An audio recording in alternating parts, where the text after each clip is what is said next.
Welcome to Philanthropy SA. This is a podcast about and for the philanthropic community in San Antonio and South Texas. We introduce organizations and people who are making an impact in the community. Beneficent Financial is proud to sponsor this podcast, and it is our hope that you enjoy this conversation about the impact we can have. The goal is to edify and inspire. Now please join our host, Dan Rebman. Welcome to Philanthropy SA. I'm your host, Dan Rebman, and I'm very pleased to be joined today by Alice Jewell. Alice is the CEO at the McKenna Foundation and other organizations within the greater McKenna Empire. We're going to find out all about the McKenna Empire today, right? Lots of things going on. Outstanding. Yes. Looking forward to hearing about all of that. And before we get into that, though, let's hear about you. What brought you to New Braunfels? What brought you to South Texas? Are you native or all that? My story is really not that exciting. But as I lead up to where I'm at today and look back, it all was contributing to this place that I'm at today. But I was brought to New Braunfels by my mom and dad. We landed there when I was 3 months old in 1981, so do the math. But no, my dad had just finished his residency and was looking for a place to open a medical practice. And he had heard New Braunfels might be a good spot for that. Thankfully, that was a choice that they made because we moved there. And I've lived in New Braunfels my whole life. It was a great place to be. Of course, when we moved there in 1981, they had about 23,000 people that lived there. That's not the case today. No, now it's like 23,000 a night at Wurstfest. Seems like it, yes. Yeah. Oh, I think that was Saturday for sure. But no, I had a very, traditional upbringing there. My parents made their careers there, formed a business, and lots of ties with nonprofit organizations, doing volunteer work, very involved in the community. And it really just became, it was who we were. It was something that we did. They worked hard. We contributed to things outside of the home, our church, volunteer opportunities, you name it. That's just kind of what I grew up knowing. Yeah. So, yeah. And I proud New Braunfels unicorn. Have to, throw that in there because now we have unicorns and dragons. I was just about to say. Mm-hmm. Yeah. So I did that. And then, I applied to college one place. Luckily, I got in. So I went off to the University of Texas at Austin, always knowing that, communication-ish was something that I wanted to do.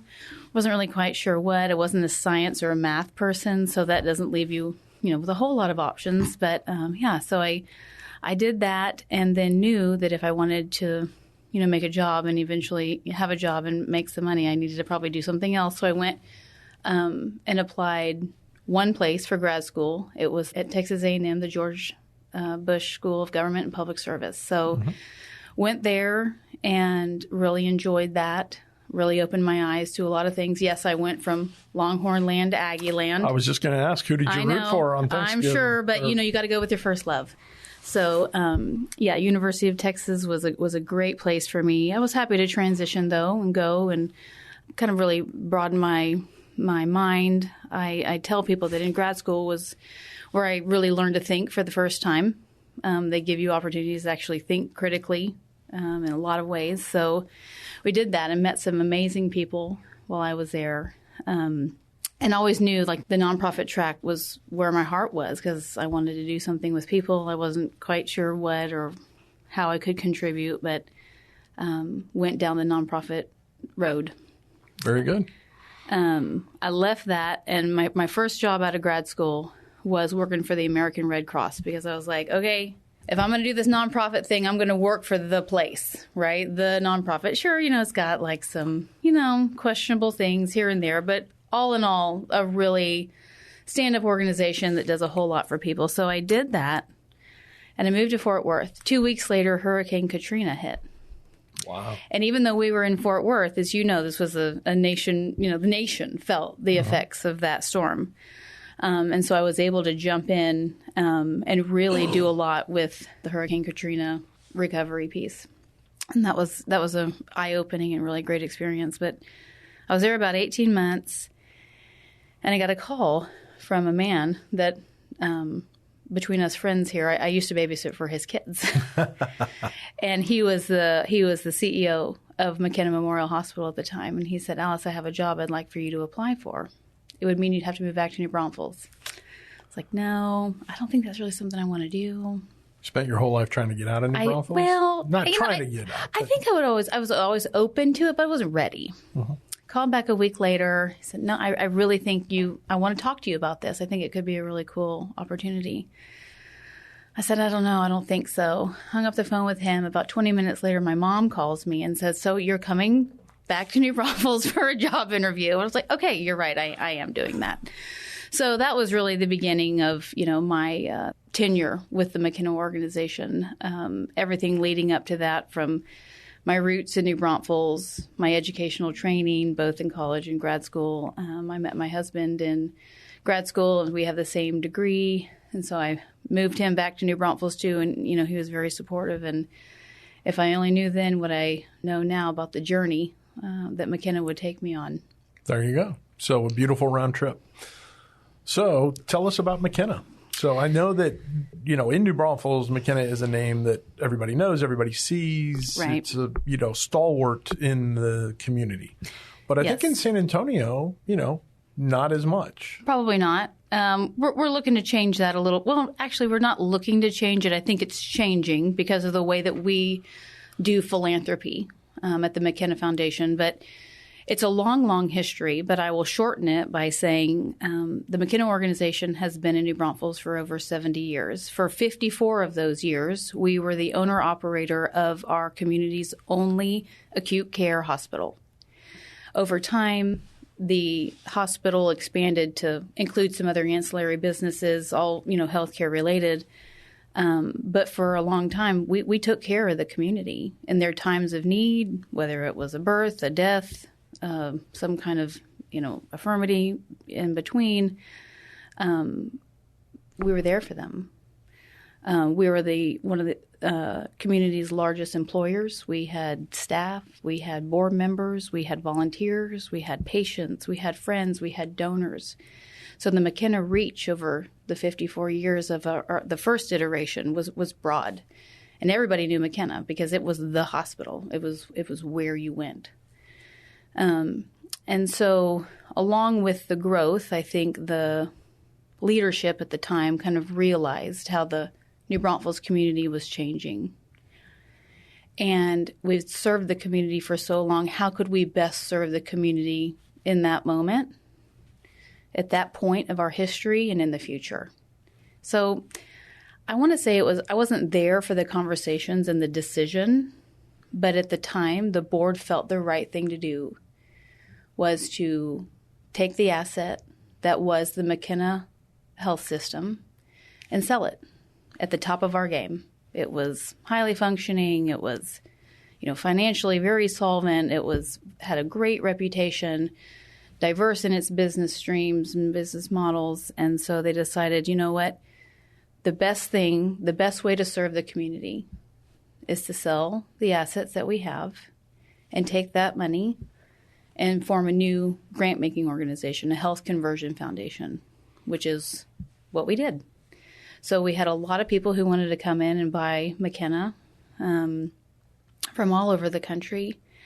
But ultimately, the board at the time believed that the Christus Santa Rosa system was most closely aligned with the values, the mindset, the culture that McKenna had always been, and what we wanted it to remain in the future. So we were bought by Christus Santa Rosa, and the rest is history. Now, I will say that at the time there was a lot of questions around the sale, sure. Right? Like a community like ours, we've never seen this. It's high profile. What are they doing? There's large sums of money. What's happening? Who's watching this? There's got to be some catch, right? And really, there wasn't. It was very genuine in the heart and the love for the community. And I would say that at the time, we presented to the community, this is what we're going to do. We're going to have a top-notch healthcare scenario, retained. It's going to grow. It's going to bring additional healthcare assets to the community so you don't have to leave your home for healthcare. And the Christus Santa Rosa folks, they stated that that was what they were going to do at the time of the sale, and they have certainly fulfilled that promise to where they have a very robust offering of health care for our needs in New Braunfels. And we have the McKenna Foundation. And nobody at the time knew what are we going to do? Who's given away grants before? What do we do? Who do we give it to? How do we know? There's in Health Conversion Foundation, they want you to remain the funds to remain for the community and by the community. So we adopted a mission statement at our onset that was to advance the well-being of the New Braunfels community. Pretty broad. That right? is. Pretty broad, because we really didn't know what path the community needed, to go down. So that is a mission statement that we adopted for the beginning, and we still stand by that mission statement today. What does that, when you talk about the well-being of the New Braunfels community, talk about some of the areas that you all have chosen to invest in to do that? I think if you think about well-being, you typically, like, the first thing that comes to your mind is like your physical well-being, right? Your health. And I would say over time, as we've come to very early on, I say one of our first roles was to be students of the community. And as a student, you do a lot of listening. You do a lot of learning, less talking, more listening, asking questions. What do we need? What should we do? What do you do? How do you contribute? And so we became students of the community very early on. And that is a role that we still hold dear today. But I think that if you would have asked us at first, we thought that well-being was really strongly positioned in the physical health category, right? And that's a lot of health conversion foundations. They restrict their money solely to that. Sure. But I think, maybe as the world has evolved, the country has evolved, our thinking about what is well-being, we have expanded it now to include well-being of all sorts, from physical health, mental health, behavioral health, emotional health, spiritual health, really to be a high-functioning, thriving individual who can truly flourish. You need to be being fed in every way. So that's a tall order. It would be a lot easier if we just said, nope, physical health. Let's do that. Let's just make sure everybody has access to care and everything that they need. That would be a lot easier. But we didn't take the easy path because that's not what the community needed for us to do.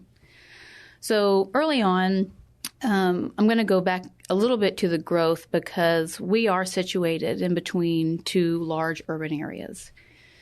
Right on 35, edge of the Hill Country, undeveloped land, lots of opportunity. And so we have found ourselves at the top of nationwide list of the fastest growing communities in the country. And that's for a reason, all the reasons that I just listed.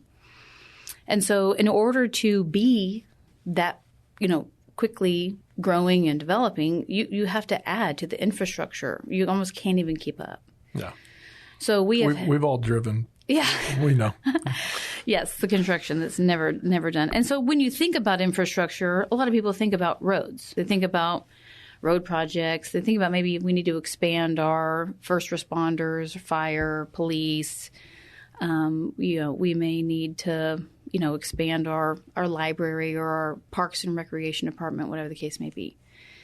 And those are all projects that are, typically led by, city or county government. And our city and county government has definitely stayed squarely on top of that and very mindful of making sure that they're providing for everything that the community needs.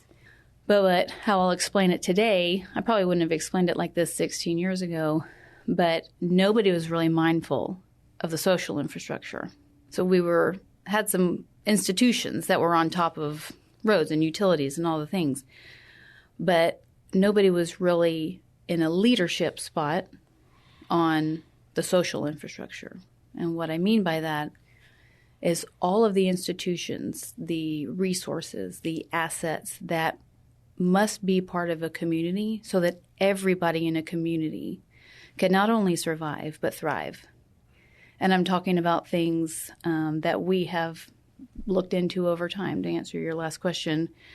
Very early on, we looked at the hunger gap in the community.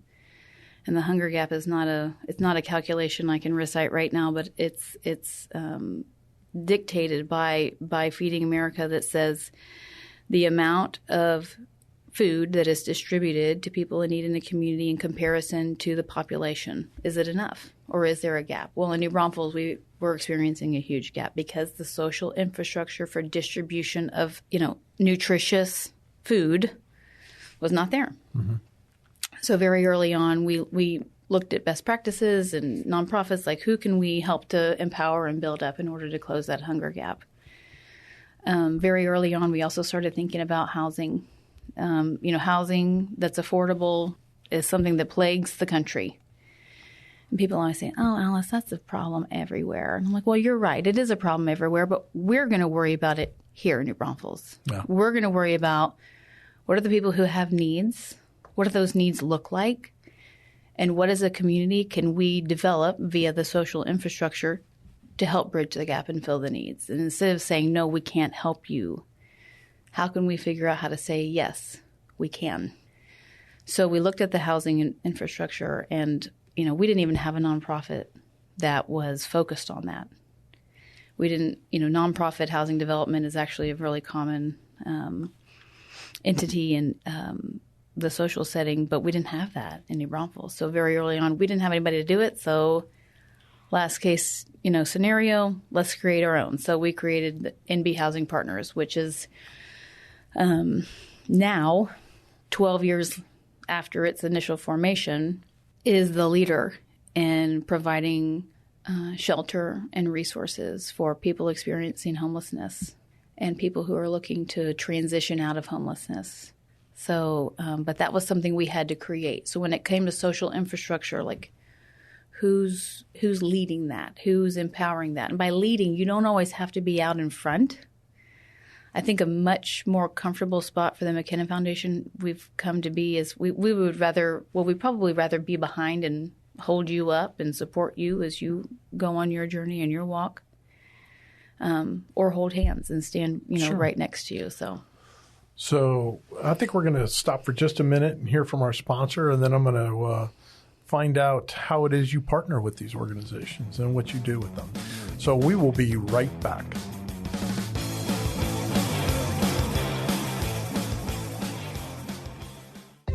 Many of you out there care deeply about wanting to make an impact on the world around you. You want to help take care of the people and organizations that are important to you. We understand that because we feel the same way. Beneficent Financial wants to help you. Our mission is to help people like you with professional, individualized financial advice achieve their objectives. Whether your financial legacy will stay within your family or benefit the community at large, we are able to help. Call Beneficent Financial today at 210-999-5511. In addition to traditional wealth management, we offer philanthropic services such as direct donations of required minimum distributions, donor-advised funds, and foundations. Call 210-999-5511 or go online to beneficentfinancial.net. Let us help you do well so you can do good. Securities offered through Momentum Independent Network, member SIPC/FINRA.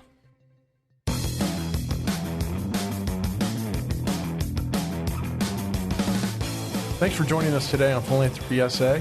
I'm your host, Dan Redman. I'm very pleased to be joined by Alice Jewell with the McKenna Foundation. And right before the break, we were talking about, when you partner with organizations, and you talked about how you had to form new entities, new agencies to be able to meet a specific need, but then you also partner with agencies. So talk about that relationship, because I think it's always, I've had different guests on, and some of them are the agencies that are out there trying to do stuff every day, and they just want to know, how do I get a McKenna to help me on this and that kind of thing. And then, I've had grantors on before and that kind of thing, and it's kind of like, well, here's what we want to see, or here's, what we want to have happen to be able to feel comfortable supporting something. So kind of, how does that work for y'all? Yeah, we have come to our own conclusions about that. and they don't always align with, traditional funding models or philanthropy. But we have always said we have a mission, but we don't have an agenda of our own. We are going to adopt the community's agenda as ours, which means you have to be malleable. You have to be flexible. You have to be open to change as the community changes, as culture changes, as people change. You have to be, I don't want to say you're going to react, because that seems like it's something that happens without planning, but we have to be willing and able to respond. And I have a couple answers to your question, but at the beginning, a lot of it was about the asset, the money, the grant. How much are you going to give away? Who are you going to give it to? What are you going to give it for? And we did. We had to come up with a process for that, an application process and a review process, and figuring out what does the community need the most? How do we know who's doing good work? Where do we need to do more work? So it was very, we did establish all of the parameters around the grant application process very early on. And the money was a big part of the conversation. But I think as we continued to ask questions, as we continued to learn, we realized that leading with the money, with the grants, was not what the community needed the most. It needed leadership. It needed advocacy. It needed somebody who could convene. Fortunately for us, in the sale, we retained what is now our flagship in downtown New Braunfels.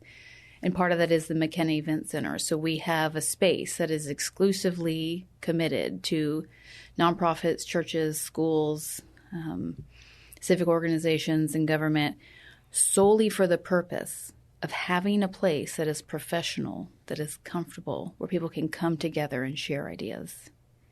And we did that. We made that shift from being willing to host private events to being dedicated solely to community events and organizations, because it was that important. Because the money doesn't mean anything if you don't have a group of people that have come together for shared understanding and a shared purpose and common goals. So the power to convene, the power to ask questions, to make sure that there's space for conversation, there's space for thinking. We learned really, early on that was going to be kind of a mainstay of who we are.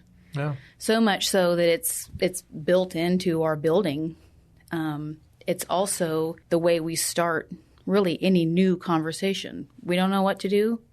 We're not going to sit here and waste a bunch of time trying to wrap our brains around it. We're going to go talk to the community. There are topic area experts. There are people who, like you said, they're doing this every day. They have the experience. They are working directly with clients and residents who need care. So we're going to ask them. And that feels right. One of our favorite sayings is, don't plan about us without us. So kind of the thinking is always include the people that you're intending to help. Always include them in the planning process, because without them, you may have some unintentional consequences. But if you have them as part of the dialogue and as part of the planning, it's really going to make the outcome all the better. No, that's huge. I really like that. So don't plan about us without us. Yes. Yeah. We're going to have to move that up to the front end of the podcast here. This is too important to bury. Yeah. No. So I wanted to ask you about the role of New Braunfels in terms of as a community with that positioning between Austin and San Antonio and that type of thing. And just, obviously New Braunfels has grown incredibly, as have all the communities along that I-35 corridor. But as somebody who's grown up there, what has that done to the community, and where are the challenges and the opportunities? I guess, what do you see McKenna doing differently 10 years from now than what you're doing today relative to this relationship between, San Antonio and Austin and just, that area in between? And how do you – I'm not phrasing this well at all, but I think you got it. Well, right. Like how does our geography, how does that contribute to the organization and the community that we've become? There's a lot of answers to that question, kind of depending on the levels. I would think, one of the more challenging elements that has contributed to is this idea, before, New Braunfels was a suburb. We were that smaller town in between San Antonio and Austin.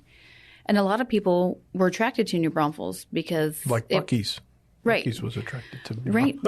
And people moved there because, it has the small town charm. And, people want that.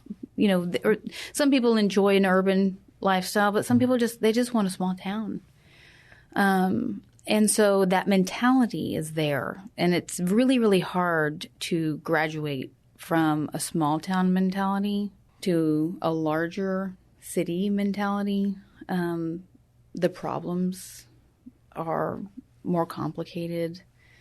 The maneuvering can be more complicated. The funding is, maybe it's here for this size population of community, but it's not there for this size population community. The resources never grow as quickly as the people. Yeah. And so I think that we've been somewhat behind because it's been difficult for really government and the people who live there to admit, like, no, actually, we're not a small town anymore. We are a small city with city problems. And that's where things like homelessness and substance misuse and suicide and, many things that people don't experience every day. Oh, that's a big city thing. Well, actually, it's right here. It's right here in our community. And not that you have to convince everybody of that, but sometimes it's helpful to convince the people that you need to convince that, no, actually, we need a transit system. New Braunfels still does not have any publicly accessible transit system just to get to work, to get to the store, to get to church. I mean, we still don't have that. We're working on it, getting close. But just admitting that this is a place where we need to commit our resources. Like, yes, housing is a part of good community development that's not just for nonprofits, it's actually for everybody. So I think that mindset shift has been really hard, and we're working through that. Yeah. It's improved, but we're still very much working through it. I also wanted to ask you about, given the relationship with local government and that kind of thing, and just the role that McKenna has in the community. How do you do that dance where government's coming to you and wanting you to do something that's really kind of more on their plate? Or in most communities, it might be more on the government's plate as opposed to yours. We have made some strides in that way. About 6 years ago, we developed a new tagline for the McKenna organization that is inspiration. We are inspired by nonprofits and people around us every day. Influence. We're going to use our influence to try to improve, the world around you, and impact. Because ultimately we want an impact that stays and that means something. That influence word, I don't want to say it's hard for people, but it's loaded. And I think that influence was not something that we necessarily came in with at the beginning. I mean, it's always helpful when you have money to distribute. Like, people are going to listen to you and they're going to come when you invite them to things, and it's nice. But influence comes when you have credibility and when you do what you've said you're going to do, and when you lead and when you advocate. And I've told people I am unapologetically moving around the community with an agenda. And that agenda is to improve the social infrastructure for everybody at every level in New Braunfels. And you have to have all the ingredients that go into influence in order to do that. Now, there are some things that, we can help with. There are some things that are totally out of our control. And you mentioned it, like there's some things that, city or county government, they are responsible for. Maybe they weren't having to do that as a small town, but now that we're a small city, it's squarely in their corner. And public transit, affordable housing, things like that many cities and counties across the country, they are developing departments and policies and ordinances and incentives and all kinds of things to, help with housing and transit, because clearly it's not a want anymore, it's a need. And so gently, I will say, you can't move into those kinds of things in a rush. it's convincing that, no, this is your responsibility. This is in your purview. This is something you can do something about if you want to. You can ignore it, too, if that is more. And sometimes it seems like that is the choice. But we're going to continue to show that people's participation in development of the social infrastructure is something that truly, the tide rises and the community is improved. People need that to get and keep jobs in order for economic mobility in an upward fashion happens for families, which is what we want. We want that for the workforce. We want that for our kids. We want that for our seniors. Everybody, these are all just basic needs that everybody's needing to do what they are uniquely positioned to do. The nonprofit sector, we cannot pass bonds. We do not use tax dollars. We fundraise organically every single dollar through grants, begging, making money, whatever the case may be. We don't have that built-in revenue stream like some of our government partners do. So that's why it is a partnership, and it's not, it's one that you ease into.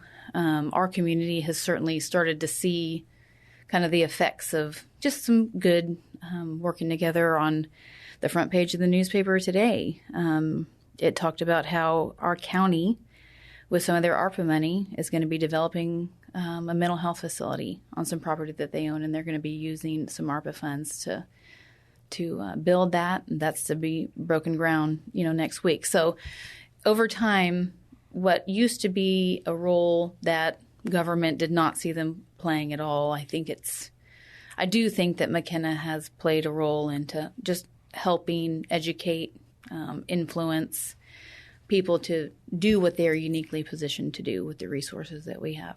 Oh, that's awesome. So we're coming up on the end of our time here. So I want to ask you the question I always like to end with, which is, what did I not ask you that you want to talk about? Oh, gosh. I have divinely been able to be part of the McKenna organization and the New Braunfels community, the New Braunfels community my whole life, but the McKenna organization, foundation, since our inception. It's humbling, it's empowering, it's stressful. But I think my lasting thought is I have never been more impressed by, encouraged by, just totally wowed by people who fuel the nonprofit organizations in New Braunfels and Comal County. These are mission-driven people with hearts are unbelievable unless you really see it in action and feel it. Folks, I'm so grateful for people who commit their lives to really niche things, whether it's, taking kids outdoors for a hunting experience, to ushering a family who has experienced abuse through the recovery process. I mean, there are people in the nonprofit world that are totally committed to every single niche thing. And they need to be celebrated. They need to be highlighted. They need to be celebrated, empowered, be put on a pedestal. We talked a little bit about the funding aspect of things, and many times funders feel and nonprofits feel that the power sits with the funder. The power sits where the money is, which I totally reject that. In the power dynamic, all the power sits with the nonprofit organizations who are mission-driven with programs and plans and boards and volunteers and, the ability to fundraise for people to improve and change and sometimes save their lives. Funders, our money would mean nothing without them. So who's really in the power seat now? We have the money, but if we don't have anywhere to invest that can truly turn those funds into life-changing experiences for people, it's not even worth it. So the power dynamic, I'm just in awe of them. I'm also in awe of the resilience and grace of the people that they serve. I've met some of the most amazing people in what you and I might look at to be in horrible situations, but they just thank God for waking up that day and having somebody to smile at them and to have a shot. And they're just some of the most graceful people out there that I've ever met. So the power really shifts and sits with our nonprofits and the people that they serve. And they are the inspiration. Well, I think that's a great note to end on, just reminding us why we get involved and do this, to help those people and get to see them, respond and get through something. And then so many times they become the inspiration for others. Absolutely. So many organizations that I've come across have been founded by people who have been in a circumstance and said, oh, I want to help people out of those circumstances myself. So yeah, thank God for them. Amen. So Alice, thank you for being here today. Thanks for having me. And I just want to remind everybody out there, first of all, thank you for tuning in, and remind everybody to do well so you can do good. Thank you for joining us at Philanthropy SA. We hope you found something to inspire you during today's conversation. If you know organizations and people who are making an impact in the community, we would love to hear about it. Until next time, do well so you can do good.